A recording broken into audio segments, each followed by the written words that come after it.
But MLA ஆயிடுறாங்க, MP ஆயிடுறாங்களே, அது உங்களால ஆக முடியல இந்த சைட்ல. எம்எல்ஏ எம்பி ஆகிறதுக்காக கட்சி ஆரம்பிச்சிருக்கோம்னு நினைக்கிறீங்க? நாங்க என்ன எம்எல்ஏ எம்பி ஆகிறதுக்காக கட்சி ஆரம்பிச்சோம் நினைச்சீங்களா? 2 எம்பியில நாங்க ஆரம்பிச்சோம். இந்த நாடு நல்லா இருக்கணுன்றதுக்காக தான் நாங்க கட்சி ஆரம்பிச்ச மொழிய, இந்த எங்களுடைய இந்திய தத்துவத்திற்காகத்தான் நாங்க கட்சி ஆரம்பிச்ச மொழிய, நாங்க கொள்கைக்காக கட்சி ஆரம்பிச்சவங்க, பதவிக்காக கிடையாது. பதவிக்காக அனுசரிச்சு தான் நாங்க போகணும்னா நாங்க என்னென்னவோ பண்ணிருக்க முடியும். அது பாஜகவினுடைய கொள்கை கிடையாது. நாங்கள் இந்திய மண்ணிற்காக, இந்த மண் சார்ந்த சித்தாந்தத்திற்காக நாங்க கட்சி நடத்திக்கிட்டோம். இங்க இருக்கிற இந்த மண்ணில் இருக்கிற எல்லா கட்சிகளுமே அந்நிய நாட்டு சித்தாந்தம். கம்யூனிஸ்டும் அந்நிய நாட்டு சித்தாந்தம், திராவிடம் அந்நிய நாட்டு சித்தாந்தம், தமிழ் தேசியம் அந்நிய நாட்டு சித்தாந்தம், காங்கிரஸ் நடத்துறதே இத்தாலிக்காரங்க தான்.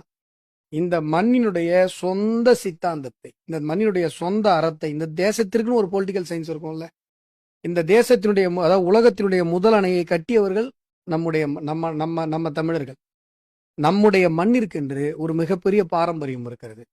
ஏங்க, உலகத்தினுடைய முதல் அணையை கட்டினவனுக்கு வெளிநாட்டுக்காரன் அரசியல் பொலிட்டிக்கல் சயின்ஸ் சொல்லிக் கொடுப்பானா?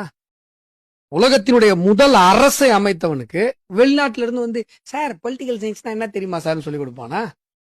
இதைத்தான் பாரதிய ஜனதா கட்சி கேட்கிறது. இந்த தேசத்திற்கு இந்த மண்ணிற்கு என்று ஒரு அரசியல் சித்தாந்தம் இருக்கிறது. அந்த அரசியல் சித்தாந்தத்தின் பெயர் இந்திய தத்துவம், சுருக்கனா இந்துத்துவம்.